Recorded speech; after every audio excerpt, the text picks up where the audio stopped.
The new VP called my safety protocols expensive fluff. He fired me to save $50,000 a year. I packed my desk silently. 3 weeks later, the FAA grounded the entire fleet indefinitely. He called me begging for the compliance codes. I replied, "Sorry, I'm just expensive fluff." So the new VP decided my 11 years of keeping planes in the sky was expensive fluff and fired me to save 50 grand annually. 3 weeks later, the FAA grounded every aircraft in the fleet. He called me crying about compliance codes. I told him I was just expensive fluff and hung up. Buckle in because this one's a ride. I'm Nathan, 34 male, and I spent 11 years as the safety compliance manager for Ridgeline Regional Airlines. Small operation based out of Colorado. 37 aircraft. 12 routes across the Mountain West and into California. Nothing glamorous. Just dependable regional service moving people between mid-sized cities that the major carriers couldn't be bothered with. When I started there in 2013, Ridgeline was a disaster waiting to happen. Previous compliance guy had retired and left behind a filing system that looked like a tornado hit a Staples. FAA inspection reports scattered across 3 different databases. Maintenance documentation that contradicted itself depending on which folder you opened. I spent my first 2 years rebuilding everything from scratch, created a unified compliance tracking system, digitized 11 years of maintenance records, developed inspection checklists that actually matched FAA requirements, built relationships with FAA regional inspectors so they knew exactly what to expect when they showed up. The work wasn't exciting. It was methodical, precise. Every bolt logged, every inspection documented, every maintenance action recorded with timestamps and technician signatures. By year 3, Ridgeline went from barely passing inspections to becoming a model operation. FAA started sending other regional carriers to observe our compliance processes. I testified twice at industry safety conferences about documentation best practices. Trade publications wrote about our transformation. Our insurance premiums dropped by 18% because our safety record was that clean. Year 5 brought the real test. An engine nacelle inspection revealed a potential fatigue crack on one of our older aircraft. I coordinated with the FAA, our maintenance team, and the aircraft manufacturer to develop an inspection protocol for every similar aircraft. Documented everything. Kept regulators informed. What could have been a crisis became a case study in proactive safety management. The FAA regional director sent me a personal letter afterward, framed it, hung it on my office wall. Exemplary compliance practices that should serve as a model for the regional aviation industry. The owner, Harold Ostrowski, was an old-school aviation guy. Former pilot who'd started Ridgeline in 1987 with 2 aircraft and a prayer. Understood that safety compliance wasn't a cost center. It was the thing that kept the whole operation from getting shut down overnight. Every quarter, Harold would pull me into his office, review the compliance metrics, shake my hand, and tell me I was the reason he could sleep at night. Then Harold had his heart attack. Happened on a Tuesday morning in March. Collapsed on the tarmac during his morning walk. Maintenance crew called emergency services. Got him to the hospital in time. He survived, but the doctors were clear. Flying days were over. Running an airline was over too. His heart couldn't take the stress anymore. His kids weren't interested in the business. One was a dentist in Seattle. The other did something with real estate in Arizona. They wanted cash, not aircraft. By June, Ridgeline had been sold to Evergreen Aviation Holdings, private equity group out of Denver that specialized in acquiring regional carriers. Their pitch was operational efficiency and strategic consolidation. What that actually meant was cutting costs wherever possible and squeezing margins until something broke. The new corporate overlord sent a transition team in July. Spent 3 weeks reviewing every department. Asked a lot of questions about headcount and overhead. Wanted justification for every expense over a certain threshold. They asked very few questions about safety records, almost nothing about compliance history. Just wanted numbers, costs, margins. That should have been my first warning sign. August brought the new vice president of operations, guy named Bradley Ashworth, mid-40s, expensive suits, MBA from some school he mentioned constantly. He'd spent his career in hospitality and retail before somehow landing an aviation operations role.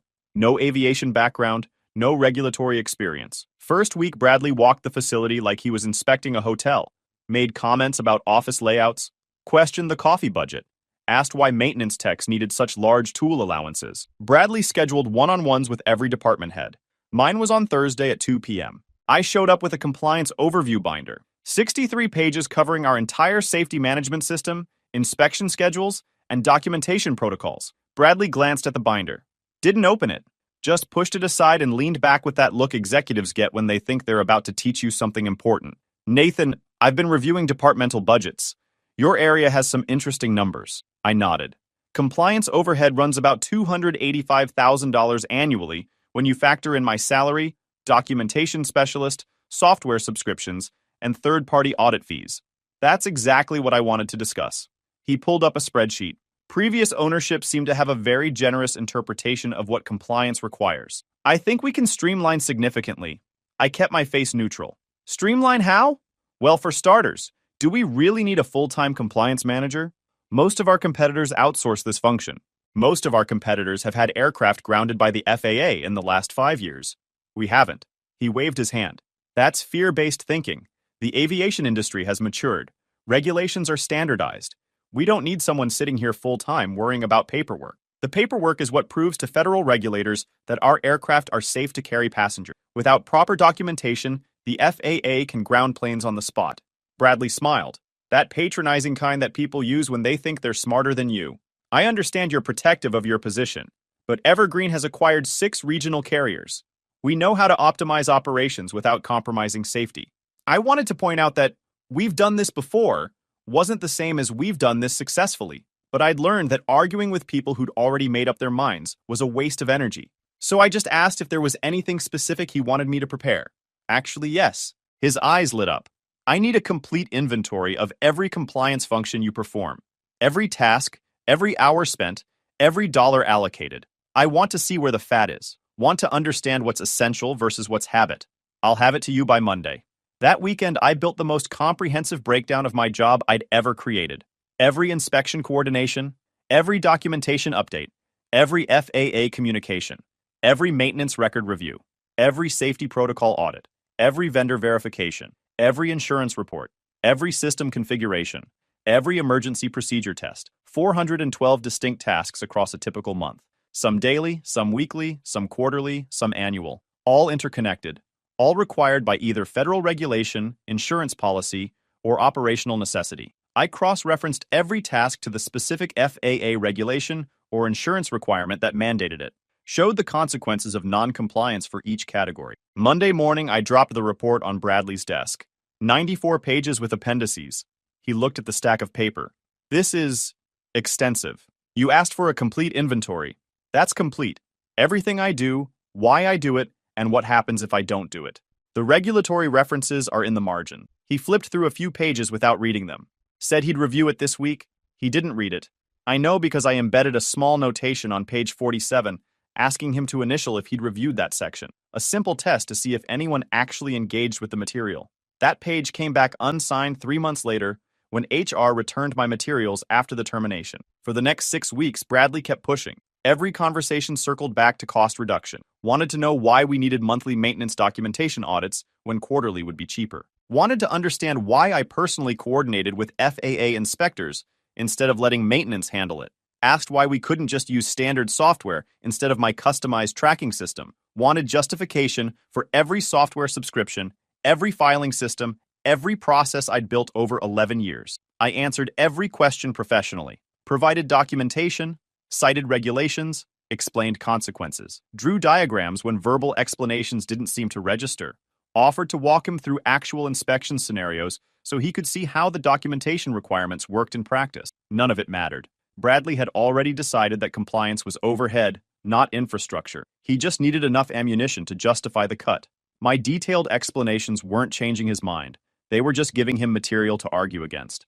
October brought the quarterly budget review. Bradley presented his optimization plan to the Evergreen executive team via video conference.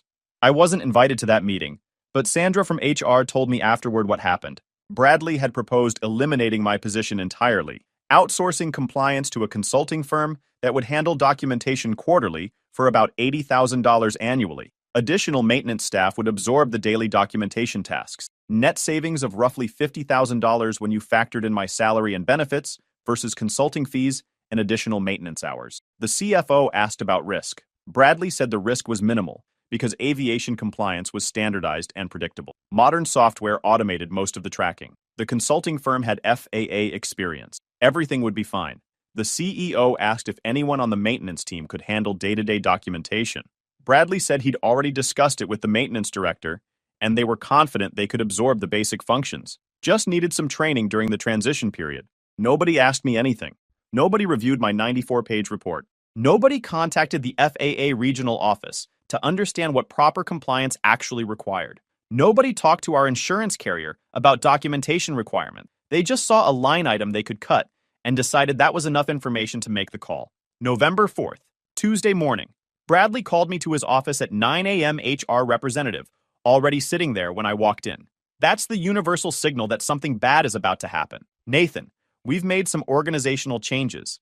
Bradley's voice had that rehearsed quality executives get when they've practiced delivering bad news. Efficient, but artificial. We're transitioning compliance functions to an outsourced model. Your position is being eliminated effective November 18th. I just sat there for a second. Processing. 11 years, 412 monthly tasks, 0 FAA violations in over a decade. The framed letter from the FAA regional director. All of it dismissed because a guy with an MBA decided compliance was expensive fluff. The HR rep slid a folder across the desk. Separation agreement, standard severance. 2 weeks pay plus accrued vacation. Sign here, here, and initial here. I didn't touch the folder. What happens to the compliance documentation system? Bradley shifted in his chair like the question surprised him. Maintenance will handle ongoing documentation. Wallace has already been briefed on the transition. The consulting firm will conduct quarterly audits to verify everything's in order. The FAA requires real-time documentation updates for certain maintenance activities. Quarterly audits won't catch discrepancies until they've already become violations. That's why we have the consulting firm on retainer. Bradley's voice got a little defensive. They can address issues as needed. Come in on short notice if something urgent comes up. They can't address issues they don't know about. That's the whole point of continuous compliance monitoring. By the time a quarterly audit catches something, you've potentially got months of accumulated problems. Bradley's jaw tightened. This decision has been made at the executive level. We're not here to debate it. I looked at the HR rep. She avoided eye contact, stared at the folder like it contained the secrets of the universe. Didn't want any part of this conversation. Fine. I stood up. I'll need until end of day Friday to properly transition documentation access. Walk Wallace through the system basics. Make sure he knows where everything is. That's reasonable. Bradley looked relieved that I wasn't going to make a scene. The maintenance director will coordinate with you on handoff procedures. I walked out. Didn't shake anyone's hand. Didn't thank anyone for the opportunity. Didn't say anything about how much I'd enjoyed working there or how I wished them well. Just walked back to my desk and started planning. Here's the thing about compliance work. Everything is interconnected. The inspection schedules depend on the maintenance records. The maintenance records depend on the parts tracking system. The parts tracking system depends on the vendor documentation protocols. The vendor protocols depend on the purchase order system. Pull one thread, and the whole thing starts to unravel. I spent that week doing exactly what they asked. Transitioning documentation access, creating handoff guides, walking the maintenance director through the compliance tracking system, showing him where the files were stored and how the database is connected. What I didn't do was make any of it easy. Every system I'd built over 11 years had my institutional knowledge baked into it. The compliance tracking database had custom fields that only made sense if you understood FAA inspection cycles and how regional inspectors actually requested information. The documentation filing structure followed a logic I developed based on years of experience with what worked and what didn't. The vendor management protocols included relationship notes that explained why certain suppliers required different handling based on past interactions. None of this was written down anywhere obvious. It lived in my head, in the way I'd configured systems, in the shortcuts and workarounds I'd developed through a decade of experience, in the understanding of what regulators actually cared about versus what the formal requirements technically said. I gave them access to everything, every file, every system, every database, every protocol document. What I didn't give them was context. They got the ingredients, but not the recipe, the parts, but not the assembly instructions. Technically, I fulfilled my transition obligations completely. Practically, I handed them a car with the keys in the ignition, but no manual for how to drive it. Friday afternoon, I packed my desk. 11 years fit into 2 cardboard boxes, photos of aircraft I'd helped keep in the sky, a few plaques from safety conferences, the framed letter from the FAA regional director, personal items that had accumulated over a decade of keeping passengers safe while they flew 30,000 feet above the ground. Bradley walked by as I was carrying boxes to my car in the parking lot. Actually stopped and tried to shake my hand, like we were parting on good terms. No hard feelings, Nathan. This is just business. I'm sure you'll land somewhere great. I looked at his hand. Didn't take it. You should check the maintenance documentation protocols before next month's inspection cycle. The FAA is particularly thorough in Q4. They like to close out the year with comprehensive reviews. I'm sure the consulting firm will handle it. He dropped his hand, still smiling, confident in his cost-cutting triumph. Sure. I loaded the boxes in my trunk. Good luck. Drove home. That night, I updated my resume and started reaching out to contacts in the industry. Aviation compliance is a small world. Word travels fast among people who do this work. By Monday, I had 3 phone interviews scheduled with other regional carriers who'd heard I was available. What happened over the next 3 weeks, I only learned about later. Pieced it together from Sandra in HR, who kept me updated via text messages, from a maintenance tech named Eddie, who I'd worked with for 8 years, and who was furious about my termination, from industry contacts who heard rumors, from public records once things got bad enough to make the news. Eddie made it his personal mission to document the collapse, sent me updates almost daily, screenshots of system errors, photos of confused paperwork, quotes from conversations he'd overheard. The whole slow-motion disaster playing out in real time. Week 1 was the honeymoon period. Bradley held a department meeting to announce the new streamlined compliance structure. Maintenance would handle daily documentation. The consulting firm would audit quarterly. Everything would be more efficient, leaner, modern. Wallace, the maintenance director who'd been with Ridgeline for 8 years, immediately discovered that my compliance tracking system was more complex than he'd expected. The custom fields didn't match the standard reporting formats he was familiar with from his maintenance background. The cross-references between databases didn't make intuitive sense unless you understood why I'd set them up that way. He spent 3 days just trying to figure out how to generate the weekly inspection summary report. A report that took me 15 minutes every Monday morning took him most of the week to reconstruct. Bradley told him to figure it out faster. Wallace called the consulting firm asking for emergency guidance. They said they'd send someone during the next scheduled quarterly audit in January. That was their contract. Quarterly audits. Anything beyond that would be additional charges. Bradley didn't want to pay additional charges. Told Wallace to use Google and the system documentation. Week 2 brought the first actual problem. An FAA inspector showed up for a routine ramp check at our Denver hub. Standard procedure that happens regularly at any commercial aviation operation. They pick a random aircraft, inspect its physical condition, and review the documentation to verify that maintenance records match what they're seeing. The inspector requested the maintenance log for aircraft N447RG. Specifically wanted to see the last 3 inspection cycles with parts replacement documentation. Basic request. The kind of thing I could have pulled up in about 30 seconds. Wallace couldn't find it. Not because it didn't exist, but because my filing system used a cross-reference structure that linked maintenance logs to inspection cycles to parts inventory. Without understanding that structure, he was searching in the wrong place. Looking in the maintenance database when the documentation was actually in the inspection archive with a cross-reference link. The inspector waited 45 minutes, then an hour, then started asking questions about why basic documentation was taking so long to locate. Wallace finally called Eddie in to help. Eddie found the file in 20 minutes because he'd seen me pull similar documentation before and remembered approximately where it lived. But the damage was done. The inspector wrote up a documentation discrepancy finding. Not a violation technically, but a formal notice that documentation wasn't being maintained according to requirements. A flag on the record that would trigger enhanced scrutiny on future inspections. Bradley told Wallace to fix it before it became a bigger problem. Wallace worked until midnight reconstructing the documentation trail. Found everything eventually, got the inspector to note that the records were complete, just disorganized. But the FAA now had a flag on Ridgeline's record. First crack in the foundation. Week 3 was when things got really interesting. The quarterly insurance audit happened. Our aviation liability carrier sent their risk assessment team to review safety documentation. This was routine. Happened every quarter. I'd always prepared a comprehensive compliance package that made the audit take about 2 hours. Pre-organized everything they typically asked for. Anticipated questions. Had supporting documentation ready. Without that package, the auditors had to dig through raw files themselves. Search databases they weren't familiar with. Request documentation that wasn't immediately available. The audit that usually took 2 hours took 2 days. They found inconsistencies. Nothing catastrophic on its own, but enough gaps in documentation that they flagged Ridgeline for enhanced monitoring. Our insurance premiums were going up by 12% unless we could demonstrate improved compliance within 60 days. Additional documentation requirements?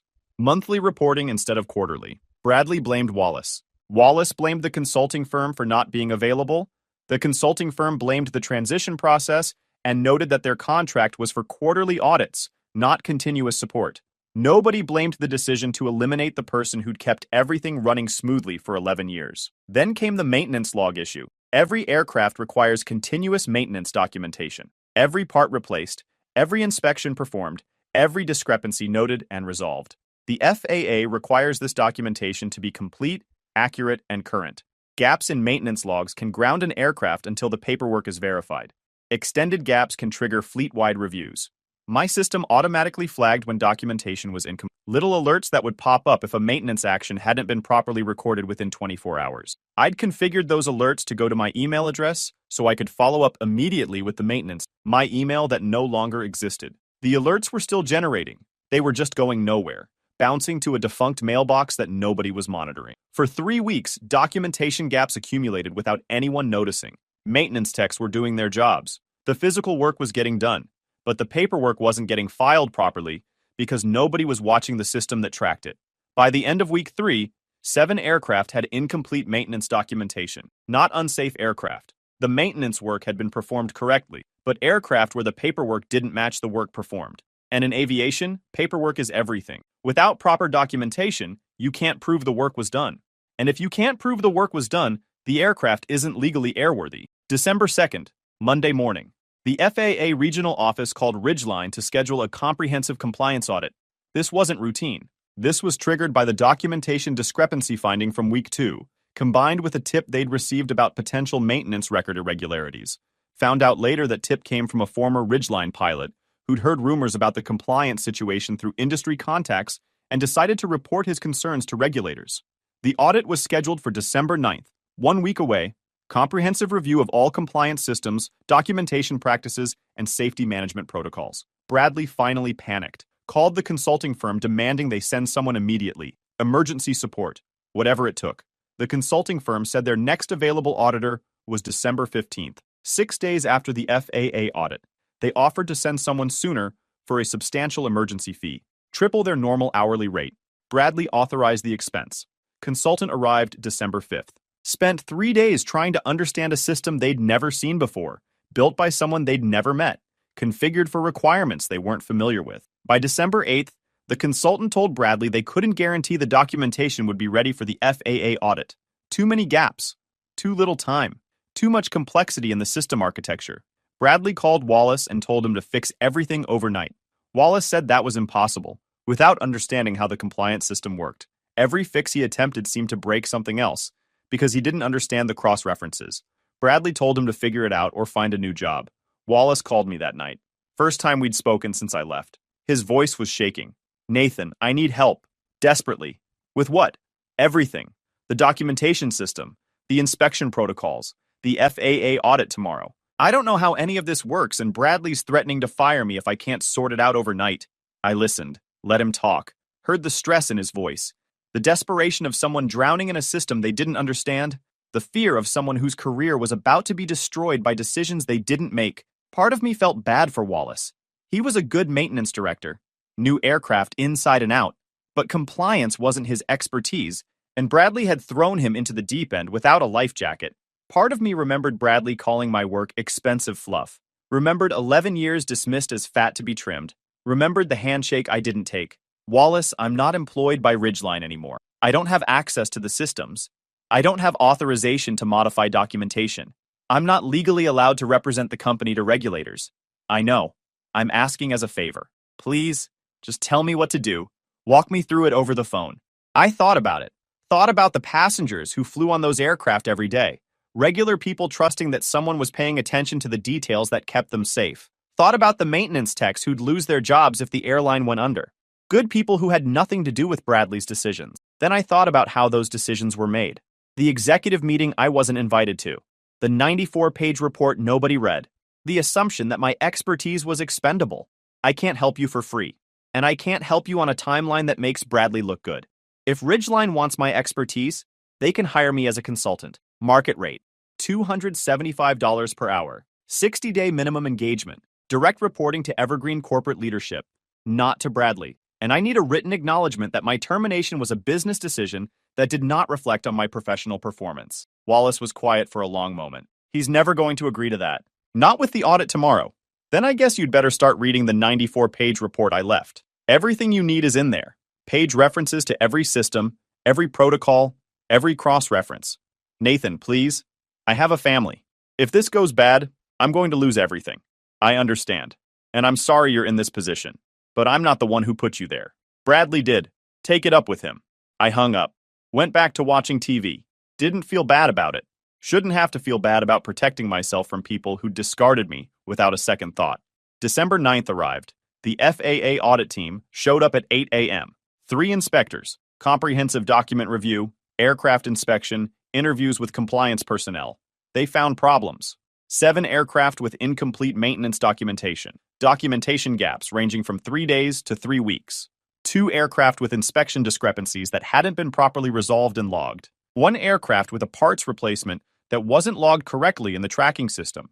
The compliance tracking system hadn't been properly updated in 3 weeks. Alert emails were bouncing to a non-existent address. The quarterly audit preparation package didn't exist because I'd always created it manually based on institutional knowledge. Wallace tried to explain. Transition period. New processes being implemented. Previous compliance manager had left recently. The lead inspector wasn't sympathetic. Your transition period created compliance gaps. Compliance gaps create safety risks. Safety risks ground aircraft. That's how federal aviation regulation works. We don't make exceptions because you're reorganizing. By 2 p.m., the lead inspector had seen enough. She called Bradley into the conference room and delivered the news formally. Ridgeline Regional Airlines was being placed under enhanced surveillance. Effective immediately, all aircraft with documentation discrepancies were grounded until paperwork could be verified and corrected. That was 9 aircraft, almost a quarter of the fleet. Additionally, the FAA was requiring a complete compliance system audit within 30 days. If Ridgeline couldn't demonstrate proper safety management protocols meeting federal requirements, the entire operation would be reviewed for continued certification. Bradley tried to explain. Transition period. New consulting relationship being established. Temporary adjustment phase that would be resolved quickly. The inspector cut him off. Mr. Ashworth, I've been doing this for 22 years. I've seen every excuse in the book. Your explanations don't change your compliance status. Get your documentation in order, or this situation is going to get worse. By December 11th, the grounding had expanded. More documentation issues were discovered as Wallace and the consultant tried to reconstruct records.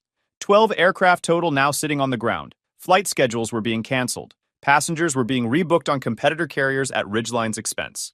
Revenue was hemorrhaging. Eddie sent me photos of the grounded aircraft sitting on the tarmac. 12 planes with red tags on their doors. Millions of dollars in assets that couldn't generate revenue because the paperwork didn't exist to prove they were safe. December 13th, Friday afternoon. My phone rang. Unknown number, but Colorado area code. Nathan, this is Bradley Ashworth. I waited. Didn't say anything. Let him fill the silence. I think we got off on the wrong foot. His voice was different now. Strained. Humble in a way that sounded physically painful for someone with his ego. Ridgeline needs your expertise. We'd like to bring you back as a consultant to help resolve our current situation. I let the silence stretch. 5 seconds. 10. 15. Let him sit in the discomfort of waiting for my response. What situation would that be? The FAA has grounded a portion of our fleet pending documentation verification. We need someone who understands the compliance system to help us get back to operational status. Quickly. I thought my compliance system was expensive fluff. That's what you called it, right? Expensive fluff that could be replaced with quarterly consulting and some extra maintenance hours? More silence. I could hear him breathing, probably grinding his teeth, probably wondering how his cost-cutting triumph had turned into this disaster. I may have underestimated the complexity of your role. May have? Long pause. Look, I'm willing to admit I made a mistake. Can we move forward? Work together to solve this problem? Sure. My consulting rate is $275 per hour, with a minimum 40-hour weekly commitment. 60-day engagement minimum. I require direct reporting authority to Evergreen corporate leadership, not to you. And I need a written acknowledgement that my termination was a business decision that did not reflect negatively on my professional performance. That's not reasonable. Bradley's voice cracked. We can't afford that kind of expense right now. Not with 12 aircraft grounded and revenue down 40% this week. Really? I leaned back in my chair. Because 3 weeks ago, you told me that eliminating my position would save $50,000 annually. Seems like a reasonable investment to get a $12 million fleet back in the air. The FAA is being unreasonable. This is a paperwork issue, not a safety issue. The aircraft are perfectly safe. Tell that to the federal regulators who grounded them. Tell that to the passengers who can't fly because your aircraft don't have proper documentation. Tell that to the investors who are watching revenue disappear. Tell that to your insurance carrier who's probably already drafting premium increase letters. I'm not the bad guy here, Nathan. Bradley's voice got defensive. I was trying to optimize operations, make the company more efficient. That's my job. Your job created this situation. You eliminated institutional knowledge to save $50,000, and it's going to cost you millions in grounded aircraft, lost revenue, insurance increases, and regulatory penalties. That's not optimization. That's negligence. He tried a different approach. Nathan, I'm asking you to help people. The employees who are going to lose their jobs if this company fails. The passengers who depend on our service. This isn't about me. It's about them. Then you shouldn't have made decisions that put them at risk. I let that sit for a second. My terms are what they are. Take them or figure it out without me. I hear the consulting firm has someone available now. Maybe they can sort it out with enough time and money. We've already spent $40,000 on emergency consulting fees, and they couldn't fix the system. That's because they don't understand the system. I built it. I configured it. I know how it works. That knowledge has value. If you want it, you pay for it. Long silence. When Bradley spoke again, his voice was flat, defeated. I need to take this to corporate. This is beyond my authorization. Do what you need to do. You have my number. I hung up. Sat there for a minute, feeling something I couldn't quite name. Not vindictive satisfaction exactly, more like validation. The recognition that expertise matters, that 11 years of careful, methodical work actually meant something. December 16th, Monday morning. Different phone call. Not Bradley this time. Nathan, this is Franklin Wells, CEO of Evergreen Aviation Holdings. I straightened up in my chair. Mr. Wells, what can I do for you? You can accept my apology, for starters. His voice was direct, professional. The kind of tone that suggested he didn't waste time on pleasantry. I've been reviewing the situation at Ridgeline in detail. I've read your 94-page compliance report. I've spoken with the FAA regional office. I've talked to Wallace and the consulting firm and several members of the maintenance team. I understand now what happened and why. I'm listening. We made a mistake. Bradley made a mistake. I made a mistake by not scrutinizing his recommendations more carefully. We eliminated a critical function without understanding what it did or why it mattered. The compliance system you built was sophisticated, effective, and apparently irreplaceable on short notice. We didn't appreciate that until it was too late. Okay, I'd like to offer you a position, not as a consultant, not temporary, as Regional Compliance Director for Evergreen Aviation Holdings. Oversight of all 6 regional carriers in our portfolio. Salary of $145,000 with full benefits and relocation assistance if needed. Direct reporting to me. Authority to build compliance infrastructure across all our operations, however you see fit. I thought about it. 12 seconds. Counted them in my head. What happens to Bradley? Franklin's voice didn't change. Mr. Ashworth's position is being reevaluated. His decisions at Ridgeline have cost this company substantially more than any savings he projected. The board is reviewing his performance across all areas of responsibility. Good enough for me. I'll need the offer in writing before I give you a formal answer. You'll have it by end of day. And Nathan, thank you for being willing to consider this. I know we don't deserve your help after what happened. You're right. You don't. But I care more about keeping aircraft safe than I do about proving a point. The offer arrived at 4:47 p.m. Everything Franklin had promised, plus a signing bonus that covered the income I'd lost during my unemployment period. Stock options, annual bonus potential, the full package. I signed it and returned it by 6 p.m. December 18th. I walked back into the Ridgeline offices as Regional Compliance Director for Evergreen Aviation Holding. Different badge, different title. Same systems I'd built over 11 years. First stop was Wallace's desk. He looked up when he saw me. Relief washed over his face like I'd just told him his house wasn't burning down after all. I'm going to need full access to everything. All systems, all documentation, all personnel involved in compliance activities. Thank God. He stood up and started gathering files. I've been trying to figure out your filing system for weeks. Every time I think I understand it, something else doesn't make sense. It's not complicated once you understand the logic. I'll walk you through it. But first, let's get those 12 aircraft back in the air. Over the next 2 weeks, I rebuilt what they'd broken. Reconstructed documentation for every grounded aircraft. Verified maintenance records against physical work orders. Updated the compliance tracking system. Fixed the email alerts. Met with FAA inspectors and walked them through our corrective action plan. Showed them exactly what had gone wrong and exactly how we were fixing it. The inspectors were professional, thorough, asked hard questions about how we'd prevent this from happening again.